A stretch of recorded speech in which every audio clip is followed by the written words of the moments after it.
नमस्कार दोस्तों,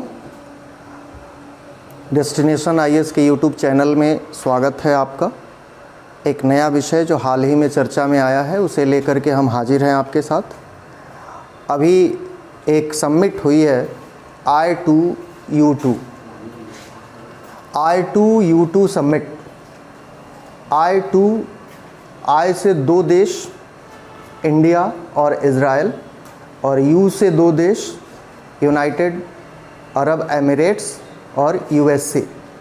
इन 4 देशों के बीच एक बैठक हुई है और इस बैठक में अमेरिका से उनके राष्ट्रपति जो बाइडेन, इज़राइल से उनके PM यायर लैपिड, संयुक्त अरब अमीरात से उनके अभी हाल में ही नियुक्त मोहम्मद बिन जायद अल नहियान, और भारत से हमारे प्रधानमंत्री श्री नरेंद्र मोदी शामिल हुए। बैठक वर्चुअल हुई। निर्णय बड़ी शानदार आए और ख़ास बात यह है कि शायद ही ऐसी कोई इंटरनेशनल एंगेजमेंट होगी जिसमें पहले बैठक में इतने अच्छे निर्णय आए हैं। पहली चीज़ ये कि ये एक नई संकल्पना है इन 4 देशों के बीच आपस में सहयोग बढ़ाने की, और ये 4 देशों के बीच आपस में सहयोग बढ़ाने की जो संकल्पना है, ये पिछले वर्ष 4 देशों की विदेश मंत्रियों की बैठक हुई थी 18 अक्टूबर 2021 को, और उसमें यह विचार सामने रखा गया था कि क्यों न एक नया संगठन बनाया जाए जिसमें ये 4 देश शामिल हों और 4 देश आपस में कोऑपरेशन के क्षेत्रों को पहचानें और आपस में कोऑपरेट करें। इस संगठन के बनने की साथ ही या इसके विचार के आने के साथ ही ये बात, ये कानाफूसी इंटरनेशनल लेवल पे शुरू हो गई कि ये एक नया क्वाड बन रहा है, या इसे ईस्ट एशियन क्वाड भी कहा जाने लगा। हालांकि ऐसा कुछ कहा नहीं गया है जॉइंट स्टेटमेंट में, लेकिन जिनको डर है वो डरते हैं, वो ऐसा कहते हैं। हम उनकी भी चर्चा करेंगे, पहले बाकी चीज़ें हम समझ लें। ये संगठन जो सामने आया बना किस लिए, पर्पज़ क्या है इसका? तो पर्पज़ ये है कि हमें कोऑपरेशन के 6 क्षेत्र हमने पहचाने हैं जहां हमें काम करना है। इन 4 देशों ने मिल करके water, energy, space, health, food security और ट्रांसपोर्ट, इन 6 क्षेत्रों की पहचान की है, और इन 6 क्षेत्रों में ये लोग आपस में सहयोग बढ़ाएंगे।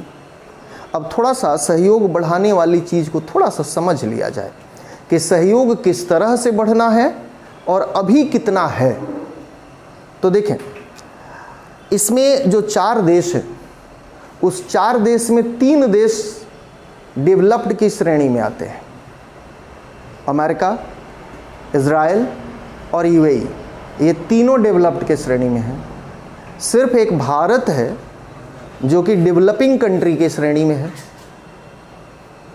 भारत का इन देशों के साथ आपस के व्यापार की जो स्थिति है वो ये है कि यूनाइटेड स्टेट इस वक्त हमारा सबसे बड़ा ट्रेड पार्टनर है, और पिछले वित्त वर्ष में हमने $120 बिलियन का व्यापार किया है उसके साथ। और उसमें भी खास बात यह है कि ये चाइना वाला व्यापार नहीं है। इस व्यापार में हमारा ट्रेड डेफिसिट नहीं है, हम ट्रेड सरप्लस में हैं। दूसरा जो देश है यूनाइटेड अरब एमिरेट्स, ये हमारा तीसरा बड़ा ट्रेड पार्टनर है, और इसके साथ हमने पिछले वित्त वर्ष में $72 बिलियन का व्यापार किया है। जो तीसरा देश है इज़राइल, चूँकि इज़राइल के साथ संबंधों में उतार चढ़ाव बहुत रहे हैं, हमारे विदेश नीति के कुछ अंतर्द्वंद रहे हैं जिन्हें सुलझाने में वक्त लगा, लेकिन प्रधानमंत्री मोदी की इज़राइल यात्रा और बेंजामिन नेतन्याहू की भारत यात्रा के साथ दोनों के संबंधों में जो प्रगाढ़ता आनी शुरू हुई है वो स्ट्रैटेजिक लेवल पे तो बहुत अच्छी चली गई है, लेकिन ट्रेड पार्टनरशिप के लेवल पे अभी उस लेवल तक नहीं पहुंची है कि बहुत सराहनीय कही जा सके। लेकिन हम इज़राइल की एक्सपर्टीज़ का इस्तेमाल कर रहे हैं, हम इज़राइल की चीज़ों का इस्तेमाल कर रहे हैं, उनके तमाम स्ट्रेटेजिक जो आर्म्स हमारे पास पहुंच रहे हैं। तो $4 बिलियन का व्यापार भारत इज़राइल का भी है। तो इसमें आप समझ सकते हैं कि $120 बिलियन यूएस के साथ, $72 बिलियन हमारा यूनाइटेड अरब एमिरेट्स के साथ, इजराइल के साथ हमारी पार्टनरशिप बेहतरीन चल रही है और दोनों के बीच जो एक ट्रस्ट, एक रैपो बिल्डिंग होनी चाहिए वो बहुत अच्छी है। तो ये स्वाभाविक सहयोगी के रूप में उभर के सामने आते हैं। सहयोग का मॉडल क्या होगा? क्योंकि यह बात तो कह दी गई कि ये 6 क्षेत्र आइडेंटिफाई किए गए हैं, इसमें हम सहयोग करेंगे। जो सहयोग का मॉडल अपनाया गया है वो मॉडल ही ऐसा है जिसके कारण चाइना या चाइना के समर्थक जैसे देशों को ऐसा ये लग रहा है कि ये चाइना के विरुद्ध बन रहा एक दूसरा क्वाड है, या वेस्ट एशियन क्वाड इसे कहा जाने लगा है। दरअसल जो सहयोग होगा इसमें, वो सहयोग का जो सिस्टम तय किया गया है वो ये है कि ये सभी देश, चारों देश, अपने प्राइवेट सेक्टर कैपिटल और एक्सपर्टीज़ को एक दूसरे को मोबिलाइज करेंगे। यानी जो चाइना का एक्सपेंशन या एक्सपेंशनलिज्म है, जो स्टेट स्पॉन्सर्ड है, ऐसा नहीं होने जा रहा। उसकी जगह पर ये चारों देश अपने एक्सपर्ट्स और अपने प्राइवेट कैपिटल, इन दोनों को चारों के, बाकी तीनों के फेवर में इस्तेमाल करेंगे। यानी सरकार यहाँ सीधे सीधे कुछ नहीं करेगी, या कोई भी सरकार सीधे सीधे नहीं करेगी, वो अपने व्यापारियों के साथ खड़ी रहेगी। अभी आपने देखा है कुछ ही दिनों पहले भारत के एक उद्योगपति गौतम अडानी, इजराइल में उन्होंने वहाँ का दूसरा बड़ा पोर्ट, उसका संचालन अगले कई वर्षों के लिए हासिल किया है। इस तरह से सरकारें अपने अपने व्यापारियों के पीछे, अपने अपने कैपिटलिस्ट के पीछे, अपने अपने एक्सपर्ट्स के पीछे रहेंगी कि इन 3 देशों को प्रायोरिटी के आधार पे कोऑपरेशन किया जाए। ये जो नया मॉडल है जिसमें कि चाइना का स्टेट स्पॉन्सर्ड जो एक लोन और लोन देके कब्जा करना और ये सारी चीज़ें जो चल रही हैं, उनके अगेंस्ट एक नया मॉडल लेकर के ये 4 देश आए हैं। ये विशिष्टता इस संगठन की है कि इसमें स्टेट स्पॉन्सर्ड कुछ नहीं होने जा रहा। जो होगा उसमें प्राइवेट पार्टीज होंगी, सरकारें पीछे खड़ी रहेंगी, सरकारें फैसिलिटेट करेंगी, प्रमोट करेंगी, ऐसा होगा। और इसी के जरिए ये 6 क्षेत्र ढूंढे गए हैं जिनमें कि चारों देश साथ आएंगे, साथ में काम करेंगे। अब इसमें जो जॉइंट डिक्लेरेशन आया, जो संयुक्त घोषणा आई, उस संयुक्त घोषणा में जो बेनिफिशियरी है वो भारत बना। ये बात कही गई, जैसा कि कहा जाता है, जो चीज़ आपको बताई गई अभी कि भाई हम लोग प्राइवेट सेक्टर को, एक्सपर्टीज़ को बढ़ावा देंगे, 6 क्षेत्रों में आपस में काम करेंगे वगैरह वगैरह। जो ठोस उपलब्धि हासिल हुई, ठोस, उसका बेनिफिशियरी इंडिया है। और यही मैंने आपको शुरू में कहा था कि ये शायद पहला ऐसा संगठन है जिसकी पहली ही बैठक में इतने ठोस फैसले आए, और हम ये भी कह सकते हैं कि ये फैसले भारत के हक में आए। वो फैसले क्या थे? तो यूएई ने अनाउंस किया कि हम इंडिया में इंटीग्रेटेड फूड पार्क की चेन डेवलप करेंगे। एस्टिमेटेड ऐसा कहा जा रहा है कि ये फूड पे, जो कहा तो ये गया है कि होल इंडिया में, लेकिन शुरुआत इसकी गुजरात और मध्य प्रदेश से होनी है। और इस शुरुआत में यूएई ने ये घोषणा की कि ये जो उसका प्रोजेक्ट होगा वो $2 बिलियन का होगा। इस प्रोजेक्ट की खासियत क्या होगी? इंटीग्रेटेड फूड चेन का एक फूड पार्क का एक चेन डेवलप करना है। तो फूड पार्क के चेन का मतलब क्या होगा कि ये कहा गया है इसमें कि आधुनिक तकनीकों का प्रयोग करते हुए food safety, food storage, food के स्पॉइलेज की जो समस्या है, इस समस्या को ख़त्म करते हुए किसानों को फूड पार्क से कनेक्ट करने का काम किया जाएगा। और जो खाद्यान्न की बर्बादी एक बड़ी समस्या हमारे भारत में है, और वो इसलिए है क्योंकि सप्लाई चेन हमारी उतनी दुरुस्त नहीं है ना, कंडीशनिंग के, स्टोरेज के हमारे सिस्टम उतने दुरुस्त नहीं हैं। तो उन चीज़ों को दुरुस्त किया जाएगा। और कम से कम इन 2 राज्यों को नाम लिया गया है, 2 राज्यों का। हालांकि ये कहा गया है कि ओवरऑल इंडिया में food chain, integrated food chain का डेवलपमेंट करेगी। और इस फूड चेन के डेवलपमेंट में जो टेक्निकल असिस्टेंस आएगा, वह टेक्निकल असिस्टेंट यूएस से आएगा। वो लोग जहाँ ज़रूरी होगा टेक्निकल असिस्टेंस देंगे, फिनेंशियल जो इन्वेस्टमेंट होगा वो यूएस का होगा। ये पहली चीज़ जो हमारे हक में हुई।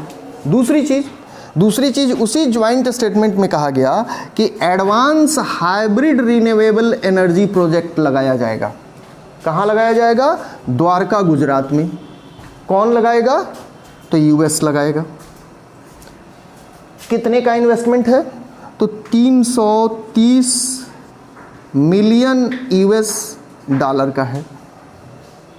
330 मिलियन यूएस डॉलर का एक हाइब्रिड एनर्जी प्रोजेक्ट लगेगा जो सोलर और विंड दोनों को मिला के होगा और बैटरी स्टोरेज के साथ होगा।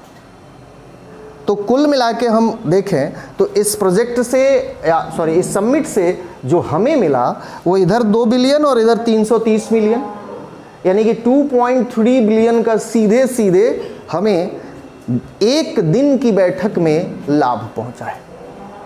साथ में इसके साथ कॉन्फिडेंस बिल्डिंग मेजर्स जो चारों देशों में ऑलरेडी है। चारों देशों में एक आम सहमति है, चारों एक दूसरे के मित्र हैं, ये चारों को समझते हैं। तो एक कॉन्फिडेंस, एक रैपो चारों देशों में है। इसमें एक चीज़ और जो इम्पॉर्टेंट है जो कि इज़राइल की तरफ से कही गई वो ये थी। दरअसल इज़राइल और यूएई के बीच जो संबंध थे वो 2020 में अब्राहम अकॉर्ड के जरिए कायम हुए थे और उसके बाद दोनों के बीच पॉलिटिकल डिप्लोमेटिक संबंध कायम हुए थे। उसके बाद से चीज़ें आगे बदल रही हैं, बढ़ रही हैं। तो एक चीज़ कही गई इज़राइल की तरफ से और एक कही गई यूएस की तरफ से। हम दोनों को समझें और दोनों का परिप्रेक्ष्य समझें। इज़राइल ने ये कहा कि भारत अब्राहम अकॉर्ड को आगे बढ़ाकर विस्तारित करने का में सहयोग दे सकता है और इसे आगे बढ़वा सकता है। अर्थ क्या हुआ इसका? अर्थ इसका ये है कि इज़राइल ये एक्सपेक्ट कर रहा है कि चूंकि हमारे खाड़ी देशों से संबंध बेहतर है और इज़राइल के खाड़ी देशों से संबंध बदतर है। अब्राहम अकॉर्ड अभी हुआ इसके साथ यूएई के साथ। क्या ऐसा कोई अकॉर्ड सऊदी अरेबिया के साथ, बहरीन के साथ, कुवैत के साथ, यमन ओमान के साथ, अन्य देशों के साथ भी ये अब्राहम अकॉर्ड हो जाए, इसमें भारत असिस्ट कर सकता है, ऐसा इज़राइल का मानना है। अर्थात इसका अर्थ क्या जा रहा है कि इज़राइल इन अरब देशों के साथ अपने संबंध को अब अहमियत दे रहा है, संबंध को सुधारना चाहता है और संबंध को सुधारने के क्रम में उसे भारत का सहयोग चाहिए, ये खुले आम तौर पर उसने कह दिया है। दूसरी चीज़ जो कि यूएस की तरफ से कही गई वो ये थी कि I2U2 प्लस का निर्माण होना चाहिए। देखिए कितनी तेज़ी से ये चीज़ें बदल रही हैं। I2U2 प्लस का निर्माण होना चाहिए और उस प्लस में किन दो देशों को अभी फ़िलहाल टारगेट में रखा गया है? तो एक सऊदी अरब, दूसरा मिस्र। सऊदी अरब, इजिप्ट हो सकता है कि अगली बैठकों में वो भी शामिल हों और जो आज I2U2 है वो कल को I2U2 प्लस हो जाए और अब्राहम अकॉर्ड अगर जैसा कि इज़राइल एंटिसिपेट कर रहा है अगर वैसा होता है और I2U2 आगे बढ़ता है या अब्राहम अकॉर्ड आगे बढ़ता है तो जो रक्षा का व्यय है या जो अरब देशों और इज़राइल के बीच तनाव के क्षेत्र हैं वो शिथिल होंगे और व्यापार के क्षेत्र आगे बढ़ेंगे, जिसका फ़ायदा हमको मिलेगा। हमारी विदेश नीति को सीधे ये फ़ायदा मिलेगा। शुरू में ही मैंने आपको कहा था कि कुछ विदेश नीति के अंतर्द्वंद्वों के कारण इज़राइल से हमारे संबंध उतने अच्छे नहीं बन सके। वो अंतर्द्वंद्व क्या थे? वो यही थे कि हमारे अरब देशों से भी संबंध हैं और इज़राइल उनका विरोधी है, उससे भी हमारे संबंध हैं। दोनों से संबंधों को बैलेंस करना हमारे लिए टेढ़ी खीर थी। अगर ऐसा होता है, भारत के सहयोग से अगर इज़राइल और उसका अब्राहम अकॉर्ड अन्य देशों के साथ लागू होता है तो इस डायलेमा से भारत की विदेश नीति निकलने लगेगी कि हम किसके पास जाएं और किसको मनाएं और किसको न मनाएं। इस तरह की जो चीज़ें थी वो ख़त्म होने लगेंगी। अगली चीज़ क्या कि ये जो चारों देश हैं और जिनका आपस का व्यापार काफ़ी बड़ा है, अगर ये चारों आगे आते हैं और साथ में कुछ और लोग जुड़ते हैं तो नो डाउट ये कोऑपरेशन का एक नया मॉडल होगा, जो मॉडल चाइना के मॉडल के बिल्कुल विपरीत है और स्वेच्छा पर आधारित है, जिसे हर देश प्रोटेक्ट करेंगे। भारत के बारे में कहा गया कि भाई हम आपके यहाँ integrated food park chain develop करेंगे, उसके लिए हम इतना लगाएंगे। आपका काम होगा कि लैंड अवेलेबल आप कराओ, किसानों को इंटीग्रेट करने का काम आपका है, आप कराओ। तो ये एक multi modal, multi sectoral cooperation का क्षेत्र बनकर उभर रहा है। और जाहिर सी बात है कि जब उभरेगा तो वो किसी के विरुद्ध तो होगा। अब जिनके विरुद्ध होता है उनको, अगर उनकी जलती है तो उन्हें जलते दिया जाना चाहिए। धन्यवाद।